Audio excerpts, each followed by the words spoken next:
What up, infidels? Another week, another brown, baby. We out here doing it. Hold on. Let me wipe my beard in case there's any crumbs.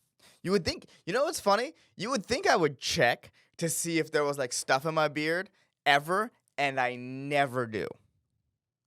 I never do. It's like a bad habit. Like, I sometimes operate on the fact, like I don't have a huge beard. You know, because I mean, in the grand scheme of things, this beard is what only this type of beard is only like 3 years old. It's only a tenth of my life, so I guess I'm not used to it yet. All the way, but like I'll just walk around and I'll just like I just had a blueberry muffin. I just had a Starbucks blueberry muffin before this, and you would think here I am going, you know, live on YouTube, not live, going on YouTube in front of dozens of people, just no idea if there's anything in my beard. There still could be. This right here is a pretty ineffective way to like clean it, but like just had to do it. Just had to make sure there was no crumbs in my beard, dude. I'll never forget in in what's it called? Home message failed to send. Sorry. You know how it is? Always doing stuff. All right, but so what was I gonna say? Oh yeah, in the summer before senior year of high school, the summer that Michael Jackson died. That's how I describe it. The summer that Michael Jackson died, I took this like summer course basically, and one of the professors was this dude with a huge beard.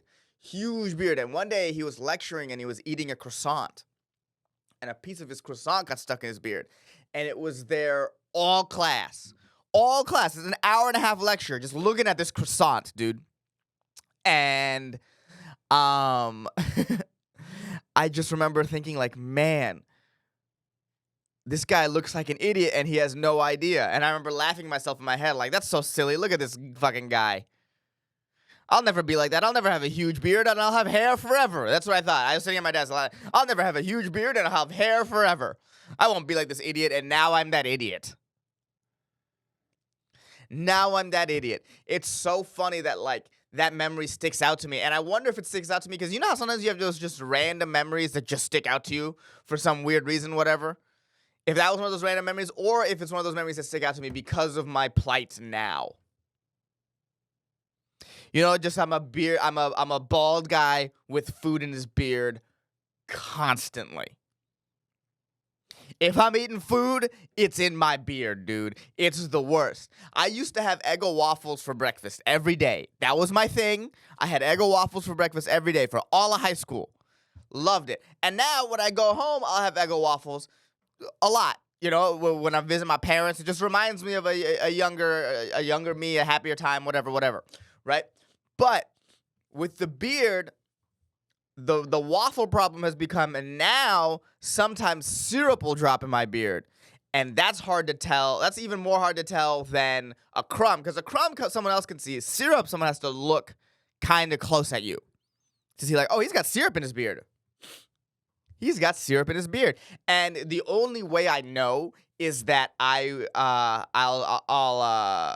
be going through my day or whatever, and then I'll smell delicious but feel disgusting.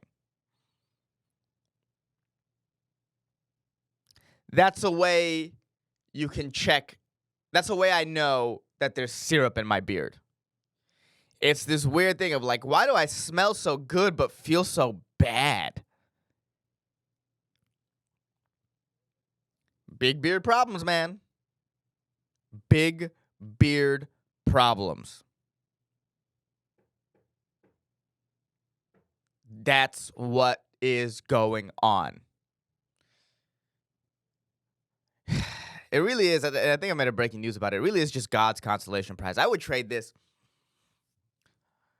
Yeah, that's how I describe the big beard. It's God's consolation prize because it's not bad. I could take better care of it for sure, but it's not hair. It's not hair. Although the older I get, the more like I feel better about being bald and having a beard. Like being bald is a look you can grow into. It's rough in your early 20s. That is rough. So, all you dudes balding, I started at 19. All you dudes balding not young, remember, it gets better. Not in terms of growing hair. You gotta let that go. You gotta find a way. You gotta just go through the 5 stages of grief. You know what I mean? You gotta do what you gotta do to be okay with what's happening to your body. But then it gets better. Then it's something that you grow into. I guess if you're lucky. I'm growing into it. I guess you could be unlucky and just be some like bald, just some like a bald person with a terrible head. That would extra suck. So if any of those people out there, fucking sucks to be you, I guess. I don't know what to say. I'm sorry. I guess it doesn't get better. For most of y'all, if you accept that you're balding, it'll get better.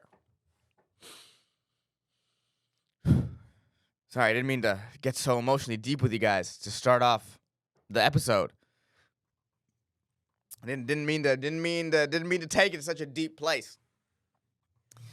I did get a muffin from Starbucks. This is the game I play with Starbucks.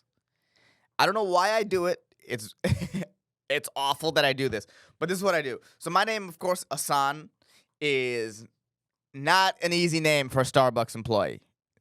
They never get it right. There's not a lot of Asans, and I'm not mad when they mess up my name, but this is the game that I play.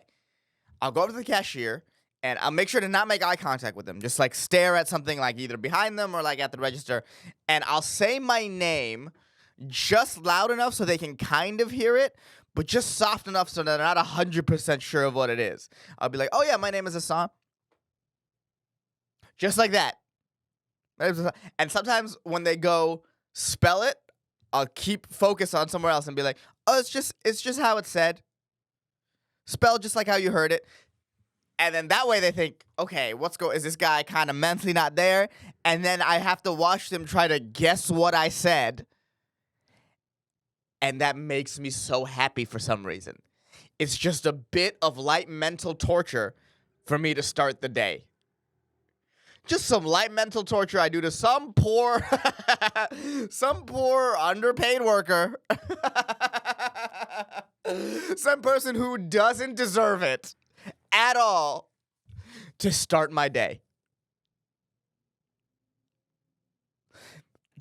That's what I do every time I go to Starbucks. I don't go to Starbucks very often. Starbucks is a very like, oh, I need a muffin quickly and I need some coffee quickly. Starbucks, I live right next to Starbucks. I'm a big coffee shop guy. Pinky up. I'm a big coffee shop guy. That's where I do a lot of my work. That's where I wrote down sort of just like the ideas to talk about on Dangerous Brown. Is I just go to a coffee shop and I just sort of write the ideas, and that's how I like my coffee shop vibes. But sometimes you gotta go on the go and get Starbucks, and I can't go without caffeine. Are you insane? How am I supposed to function and live in life without caffeine? But yeah, that's how I start my day. Something's wrong with me. Okay. So last week we talked about a little bit about manifesting. There's another thing I want to manifest.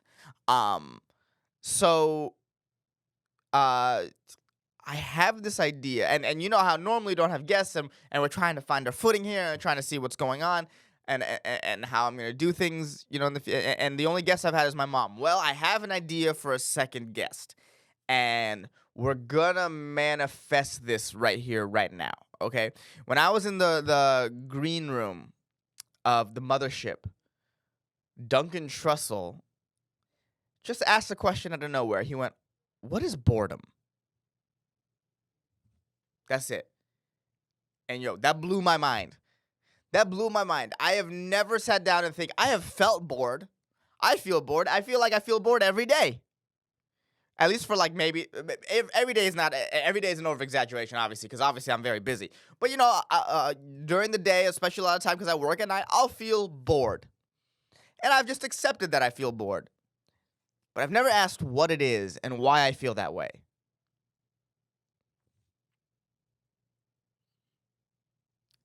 You know what I mean? Like, if you're present, life is exciting. Every moment, if you're truly present, is exciting. Because every moment, if you're truly present, is a new moment. But we don't feel that way. We get bored. And it it's something he said this in the green room about a month ago. About a month ago. And I just feel like I have thought about it every day, especially when I feel bored. When I feel bored, I feel his voice being like, I've heard this. I've heard this. I feel his voice. No, sorry. When I'm bored, I feel his voice saying, "What is this? What is this?" See, like, I'm not bored, but even the moment, like, I wasn't present, I was thinking about what he said in the past, and I said the wrong thing. You know what I mean? There's so many things about being being present is such a constant work. And boredom feels like it's almost a result of us just not wanting to do the work, and it's not it's not like it's easy. The intention of being present is so hard. There are constantly things just swirling around our head all the time.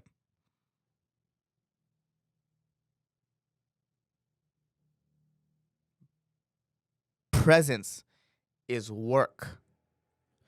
It is work, work. It's a presence is a Rihanna song. Work, work, work, work, work, work. Want to stay present? Gotta work, work, work, work, work, work. It truly is, and yeah. So to bring it back to my original point as to why I brought this up is I want to manifest first non-mom guest. I want to manifest Duncan Trussell being here. And and I would just want to talk about what is boredom. That's it. I don't know how long it would last. If it'd be 30 minutes, if it'd be 10 minutes, if it'd be an hour. But that's what I want to manifest. I want to manifest Duncan Trussell talking about boredom. So we're putting that out. We're putting that out in the universe, dog. We're putting that out. And what's especially exciting is that I think it could happen. It's definitely in the realm of possibility of stuff that can happen. I see Duncan a lot. I enjoy talking to him. We're very friendly. This is a very, so, push that out in the universe. If we could get that, that would be fantastic. Because it's just, you know what it is? I say that a lot. My girl makes fun of me. I'll go, you know what it is? And she'll be like, what is it? And then I'll be like, okay, this is, yeah. You know what it is? As far as the idea of guests on this podcast go, I don't want to interview guests just willy-nilly like that and just become like an interview podcast. But that simple thing, like, oh, someone interesting talking about what is boredom. That is perfect for the Dangerous Brown podcast, don't you think? Don't you think that's kind of right up the alley of what we're trying to do here? We're trying to answer these are the two things we're trying to answer here.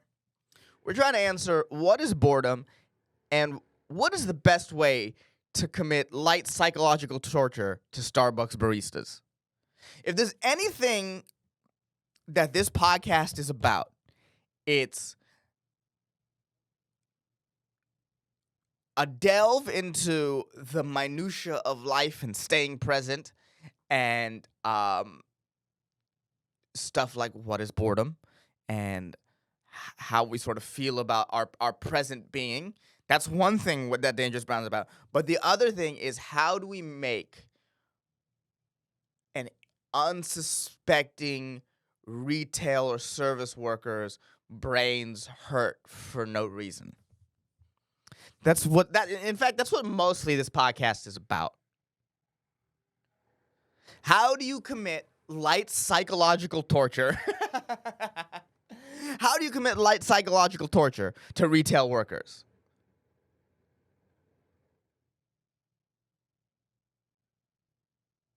That's what it's all about. Oh, here's another fun one you can do. You can go to Target and be like, hey, where's the electronics, right? Find a work and be like, where's the electronics? And whatever direction they point, walk in the opposite direction.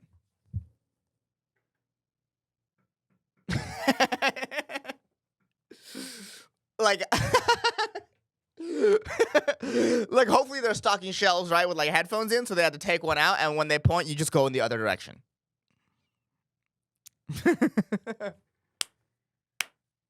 I just came up with that on the fly. But that is some light psychological torture for retail workers. Baby, you know what? I was like, what is this podcast about? What are we trying to do? And I think I found it.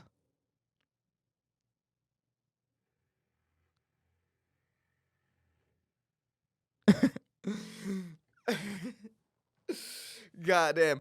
I'm just trying to think of other things you can do now. This is fun.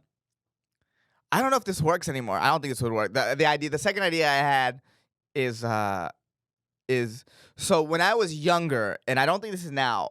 I don't watch TV like that anymore. No one really does. But Walmart used to have these ads. I don't know if anyone who's like 30, late 20s and above remembers this, but it was this bouncing smiley face or this bouncing ball, I forgot, and it would run into prices and knock them down. And the whole point was Walmart has lower prices. So the idea of being is like, hey, when are those prices going up? And then when the Walmart worker was like, these are the lowest prices, you'd be like, fuck, and then leave. That's less good. That's less good than the first two that I got. But yeah, guys, comment down below if you have any fun light psychological torture for people who don't deserve it. In terms of heavy psychological torture, I think one thing that would be kind of crazy is the Mario Kart loading song when you're in the menu. If you just played that on repeat for like prisoners at fucking Guantanamo, I think it would ruin their lives. I think if it was just the Mario Kart theme menu music just on repeat, I think eventually you would get some to break.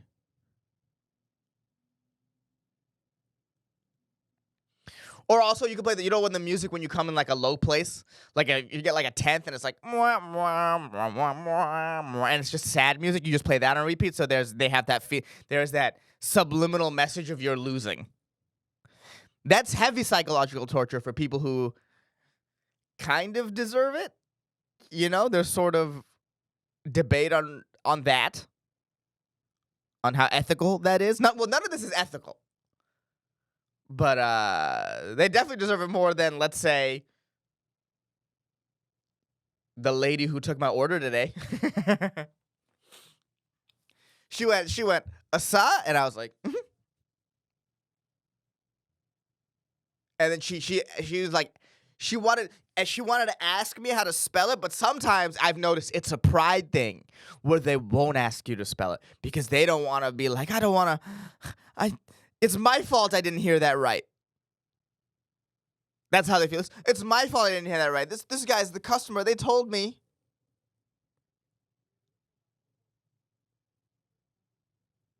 It's my fault.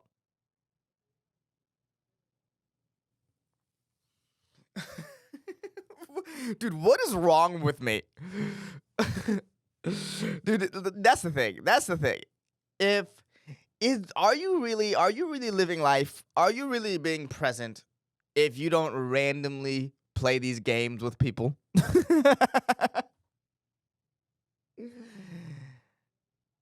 Is that true? Is that what you're doing? This is some light psychological torture. Go to PF Chang's and everyone in PF Chang's is get dressed in like this gi. Right, I went to PF Chang's recently. Everyone in PF Chang's, every waiter and waitress was dressed in like this gi and just asked them what part of Asia they're from. What? What part of Asia are you from? Huh? Just to trip them up mentally for a second. just to make it be like, why is this motherfucker asking me this? Why is he asking me this? Although my waitress was Asian, so I couldn't do that last time I went, and it'll probably be another few years that I go to PF Chang's. Went to PF Chang's, ate there, and I was like, oh yeah, this is why I don't come here often. I go to PF Chang's like once every 7 years because I'm like, yeah, I'll give it a shot. It's PF Chang's. The idea in my mind is like, oh yeah, of course. It's a good restaurant, right? And I go there, and every time I'm like, this sucks. I'm not a fan. Genuinely not a fan of PF Chang's. But I go every year. Not every year. I go every once in a while just to be like, maybe I was wrong. And I was not wrong. Never been wrong. Never been wrong about PF Chang's. What's interesting about PF Chang's is that it is filled with every other race except Chinese. That's what I find interesting about PF Chang's. That, like, Chinese people have been across the board been like, this is not Chinese food. And every other race has been like, it's close enough. It's close enough. That's what I don't know. I find that hilarious about PF Chang's. Hilarious.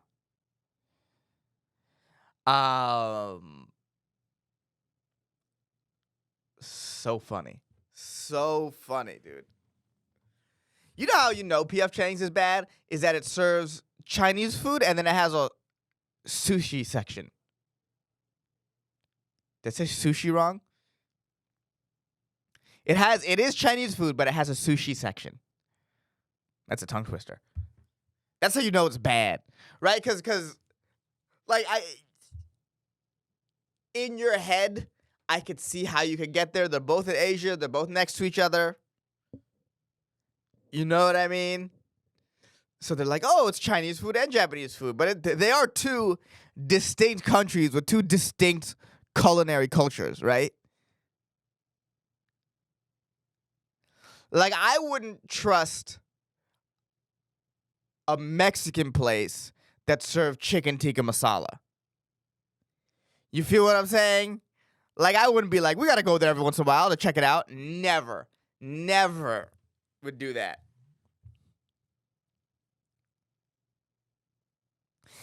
And I would say, and this is maybe me just sort of guessing and talking out of turn, that any like Chinese food place that has sushi rolls is bad.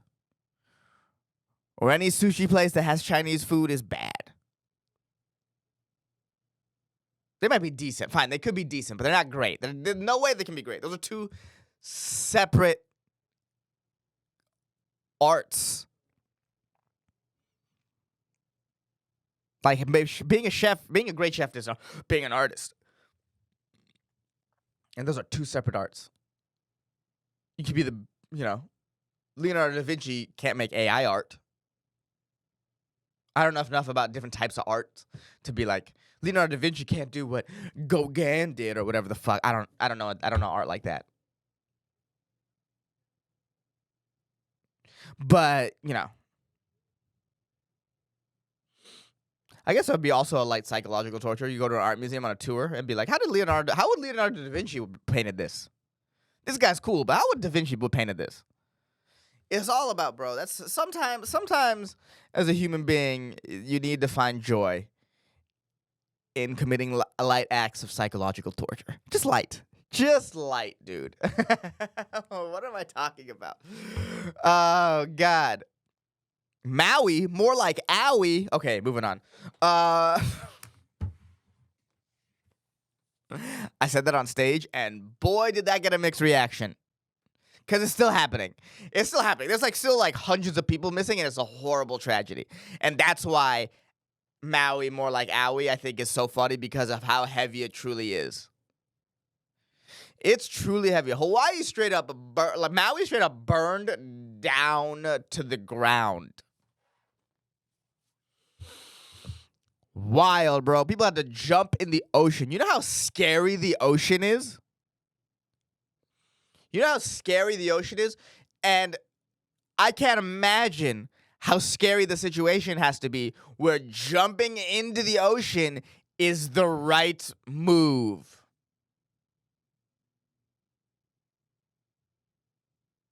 That's insane.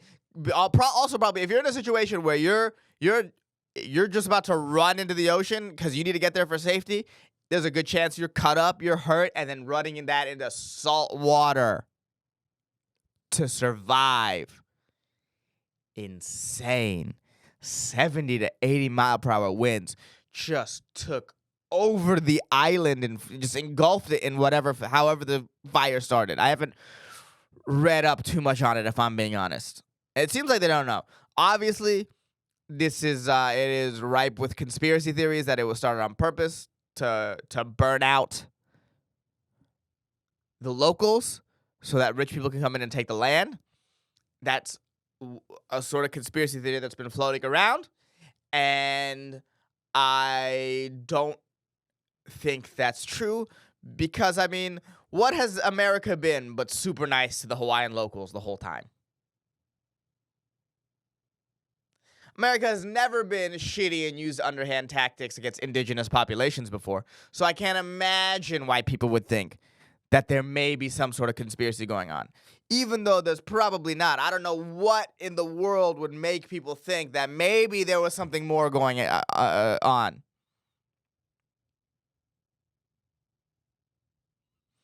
There's no track record to show that we would do something so crazy for profit. Where do these people get off? Where do these people get off?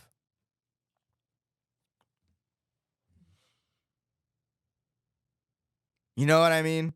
Just saying that something like this could be afoot. Shame on you. Look through all our history at America. We've been this glowing beacon of hope this entire time. Shame on you. Can't see me right now, but I'm smiling big. I don't know. You know what I've noticed? Because I was wrong about COVID. I was gung-ho about climate change. Sometimes you gotta just wait to see how things play out. You know what I mean? By the way, and if you go back, I deleted some off YouTube because you know, I went through this phase where like I should clean up my YouTube to make it look better for people or whatever the fuck, and I'm not gonna put it back on, right? But if you go through my archive, you'll see how I felt about certain things and how strongly I felt about things like COVID and all that sort of stuff, and how much my opinions have shifted now. And I don't take them down, even if I was very wrong, because this is, you know, about how I feel about things based on the information that I get in and what I feel in the moment. And it's important that if you go back, you know, you see me new and you like what I'm saying now, and you go back and you listen, and I had a whole different viewpoint on the situation. Well, it's important that you know that if you go back. This is a current event podcast, so you know who would really go back. But it's important that you know that people can change, opinions can change. Nothing is set in stone. Just know that, like, yo, whoever you're listening to, if their opinions are set, no matter what, they're a bit of a bullshitter. Everything I get is from just reading headlines or simple Google searches. Nothing more, nothing less. I don't do my own research. I'm a normal American. And I let internet comments, decide how I feel about things. Because I'm a normal human being. I read a headline and I go to the comments, and that's what makes my opinion. And I don't apologize for that. That's who I am. What am I going to read an article? Are you out of your mind? You want me to read an article? Or sometimes, bro, like Apple will send me news, right? Apple has that sort of the top 4 newses or whatever.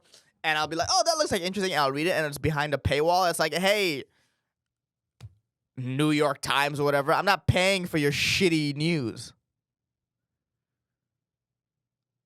I already don't trust you, so you got me in with this incredible headline, and then you want me to pay for it? Get the fuck out of here, bro. Get out of here.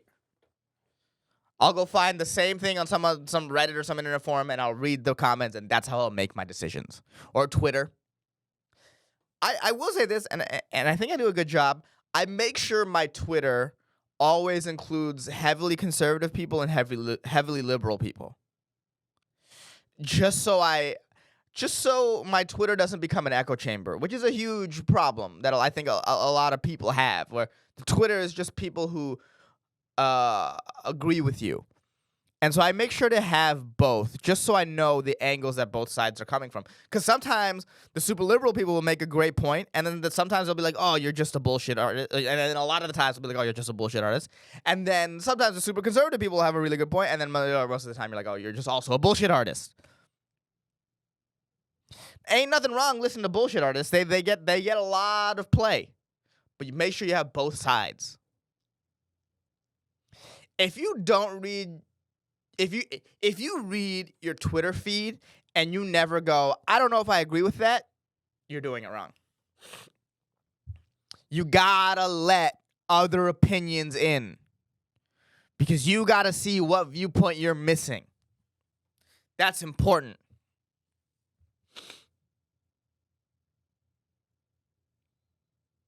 I'll make sure to go to if I've noticed my feed is going too much one way, I'll make sure to search the other people to make sure I have an even spread. Because the truth is somewhere in the middle. That's the reality, right? Is that we all want the truth to be black or white, but the truth is somewhere in the middle. It's kind of like it's kind of like all of the news is me, and we are the Starbucks employee. And everyone in the news is sort of whispering, Assad? Everyone's just sort of kind of whispering my name. And it's our job to parse it out. It's our job to parse it out.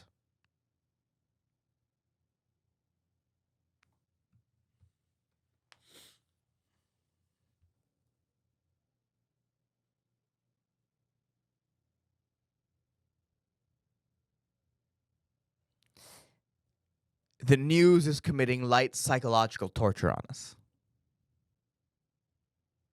Right? It's giving us bits of the truth, and it's making us a certain way, and you can see what it's doing. You know the people whose feed is all conservative. You know the people whose feed is all liberal. They're crazy. They're crazy. You can't commit this light psychological torture constantly, because then it becomes real torture. It becomes a way to fuck with people, and they go crazy. They go crazy. If everyone did what I did to Starbucks employees, they would lose their minds. And that's what the news is doing to us. It is committing acts of light psychological torture every day. And that's why you got to get it from all sides. If you get it from all sides, then maybe there's a sort of balance. If you get it from one side, you'll just get overloaded. That's my theory, anyways. That's my theory. There's man. You know what? I'll tell you this. The other two episodes, I went in knowing what that title was gonna be. This one, I didn't know. This one, sometimes you gotta just you have to be present and let it take you. Right? You have to be present and let it take you. Like, really be present. What am I saying? Every week when I sit down to do this, I'm like, how the fuck am I gonna fill 45 minutes of talking? The answer is being present. How do you fill your work day in a way that's fulfilling? How do you fulfill your work day in a way that's fulfilling? He said, fake deeply. Be present. That's how you do it. All right. So, couple things that I wanted to just touch on quickly. I wanted to ask this last week, and I completely forgot when we were talking about apocalypses around the corner. Um, the question is, how would you want to die? Like, and these are your two options. Would you rather die at like 33, we'll say a Jesus age, where you died young for sure. 33 is young, but you still got like, the youth and you fell in love and all that sort of stuff, right? Or would you rather die at like 90, but from like 85 to 90, or let's say 83 to 90,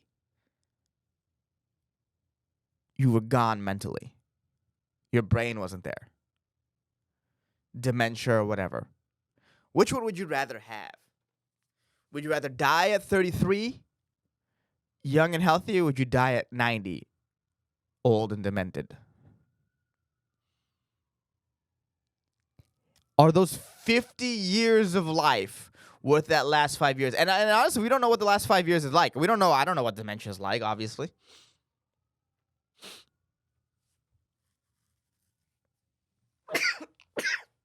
I go back and forth. I go back and forth on it all the time. Or since I thought of the idea, I go back and forth.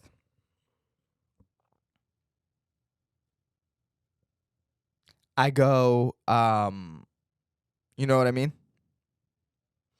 Because it's like, damn, 33 is young, but like I die at a peak. There's a certain almost romanticism to dying at a peak, right? There's a romanticism to unfilled potential. And 90 and demented, it's gone. But those 50 years from 33 to 83 were filled with life. So double the time, more than double the time you would have been alive at 33. Which one would you rather have? Right? It's tough. It's tough. Some days I think 33, but like, I don't want to even say that because I should have picked a number that's behind me and not in front of me. Now that I say it, because now I want to say 80 because I don't want to die at 33. But maybe I'll feel different at 60. I'll be like, damn, I could have gone at 30. Now then when I feel my brain slowly starting to slip,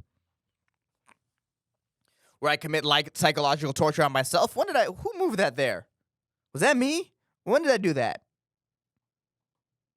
What's my name? Assad? Can you please spell that for me?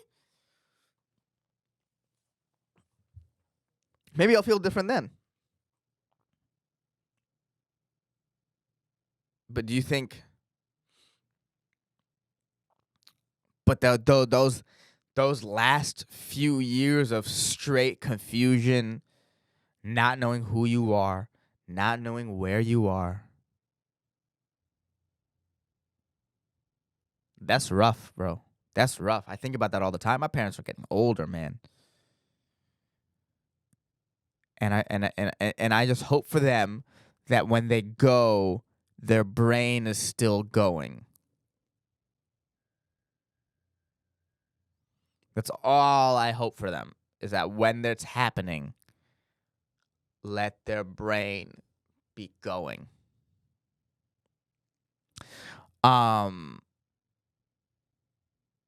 Yeah, it just reminds me of that. There's a John Mayer line in his song "No Such Thing," that the older I get, the more it hits.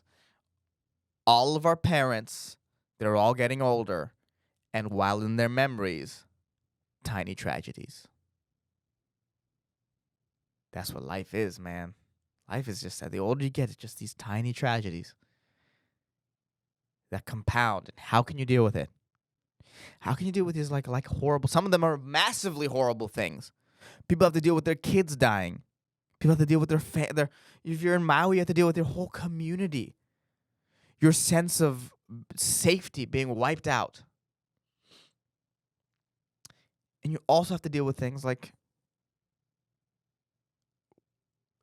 the older you get, the harder walking upstairs can get. To deal with all that in one lifetime. Life is committing heavy psychological torture on you.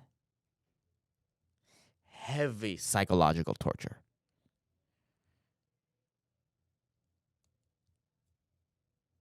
While in their memories, tiny tragedies. So yeah, let me know. If you made it this far, what do you want? What would you go with? The sort of answer is like, ironically, if we knew whether or not there was an afterlife, that would change your answer, right? But like, there's no answer to that. We don't know. I don't know. And I'm not going to say there is or isn't, right? Because if there is, then I would say 33. If there isn't, I would say, well, then maybe. If this is all we have, maybe I'll take the last 7 years of dementia.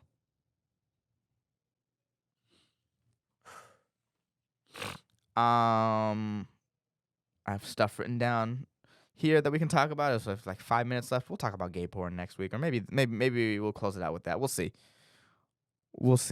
So Threads. Remember Threads? The Facebook, not the Facebook, the Instagram answer to Twitter. I guess that's Facebook. It's Meta, right? The Meta answer to Twitter. Remember that? Remember when it first came out, all those charts that'd be like, this has the highest sign up immediately for any social media app ever. The fastest to 100 million users. Meanwhile, I mean, like, it just basically, if you had an Instagram account and clicked one button, it created a Threads account. So it was definitely super inflated, right? And I get the timing of why they did it, right? Because they released it around the same time Elon said it was going to be called X. And Twitter has just been going through a turbulent time right now. So I saw what they saw. They saw an opening to take, like, for the longest time, Twitter was sturdy. And now their armors have holes in it. There was an Asian racial slur in their armor. And they were like, it's time to strike. It's time to strike.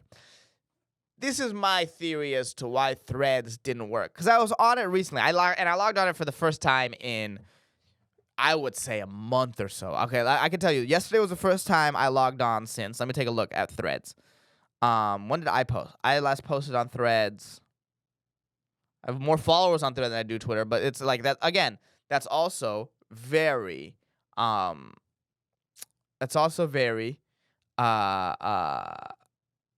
it called? Deceiving, because you automatically followed people that you followed. So this is the first time I logged on Thread in 5 weeks.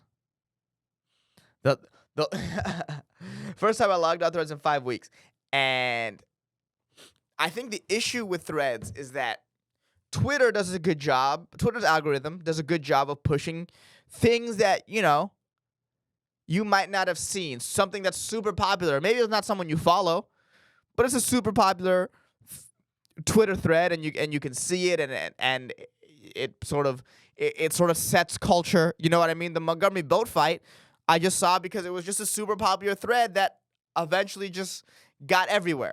The problem with Threads is you can only see what the people you follow post. You can't see, there's no like, this is trending.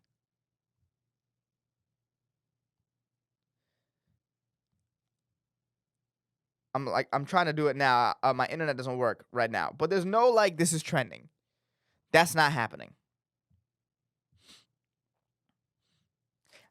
The last thread I posted was, I've never met one person whose favorite actor is Timothée Chalamet. I've never met one person whose favorite actor was Timothée Chalamet. Dude, I saw the Wonka trailer and I was like, this looks awful. It looks awful. First of all, no one asked for this. No one cares. And second of all, bro, every movie I've seen Timothée Chalamet in, I've never been fully convinced he's that character. It feels like I'm just watching Timothée Chalamet. He's never been that character for me.